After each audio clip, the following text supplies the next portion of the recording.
And my next guest came close to weighing nearly 700 pounds. Feeling hopeless and physically unable to even fit in a shower, he knew he had to turn his life around. Joining us via Skype to tell us how a website called bodybuilding.com helped change his life. Please help me welcome Jesse Shan. Hi, Jesse. How are you? Oh, doing great. Thanks for having me. Oh my God, listen, I've told you that I'm gonna get emotional about this, but I'll keep it in check, okay? So I've looked at your video online. It's quite inspirational. So please, can you tell our viewers a little bit about your transformation? Yeah, in May of 2013, I had been almost 700 pounds. I had become a complete recluse. I had completely given up on life. I had tried to lose weight before, and I just couldn't do it. I was putting on weight. I was playing video games all day with my time. I stopped seeing my friends and just started kind of retreating away online. And I was completely convinced that I was going to be dead by the time I hit 30. And my quality of life was so low. I couldn't shower. I couldn't do anything that I wanted to do. So, I was in a really depressive state then. So, that kind of fate didn't really bug me too much at the time. And I really thought it was over for me.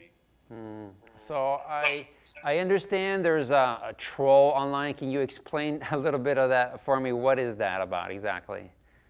Well, for me specifically, I was in this mindset where, everything in my life was negative. I didn't really feel like I even existed as a human. And, even though it wasn't anyone's fault but my own, I kind of would spread my negativity around online and, just lash out against people that were happy or that I, perceived to be in a better position than me. And it was just something that I was using almost as a defense mechanism to try and escape from my situation. And it's something, I really regret now. Yeah, what do you think maybe got you to that point? Was it something maybe that you had in the past, something traumatic happened to you? Can dwell a little bit into that for me, or? It wasn't any one specific thing. One thing about my personality is I've always been someone who is drawn to technology and video games and that kind of thing. But, I mixed it with physical activity and, I kept it in check for a while. But that kind of combined with some of my binge eating and poor nutritional behaviors. And as I started to get more engrossed in certain online games that would take, long amounts of time and started to go out less and less, I found myself just ballooning up in weight to where it got physically difficult for me to enjoy going out and doing physical activities. So it gave me another excuse not to do it. Wow. And it was just kind of a snowball effect that really got out of control for me. Wow.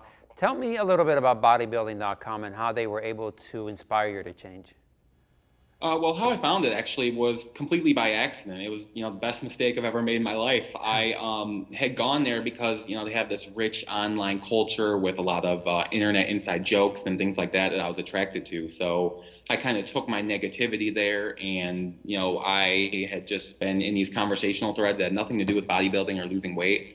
And eventually, one of the moderators there, he told me, you can either use a real picture of yourself as your avatar or you can't have an avatar. So being, in the negative mindset I was, rather than, take that in stride, I thought, okay, well, you want to see the real me, I'll use this as a reason to, shock and disgust people. So I took pictures of myself shirtless in my, dirty, unwashed state and my, terrible quality of life. And I posted a thread called Ask the Fattest Man on this website anything. And that thread ended up becoming something that was hugely supportive and, it backfired on me and they ended up convincing me that it wasn't too late. Right. So what was the hardest part about keeping the weight off, honestly? For me, the hardest part is nutrition. I am a fast eater by nature. I really enjoy things like pizza and beer and chocolate and, a lot of things that are fine in moderation. But, with me eating so fast and me having kind of an addictive personality, I would take it too far. So for me, it's very important for me to keep focus and to keep my eyes on the goal. And that's something that bodybuilding.com helped me with a lot is, having the supporters watching me and having that pressure to keep the weight off is something that, I have in the back of my mind because I've had diets before and I failed on diets before. And it's easy for me to let myself down and it always has been. But for me to let down people who have lent so much support and been so amazing, that's impossible for me. And that's really helped me. Of course, of course.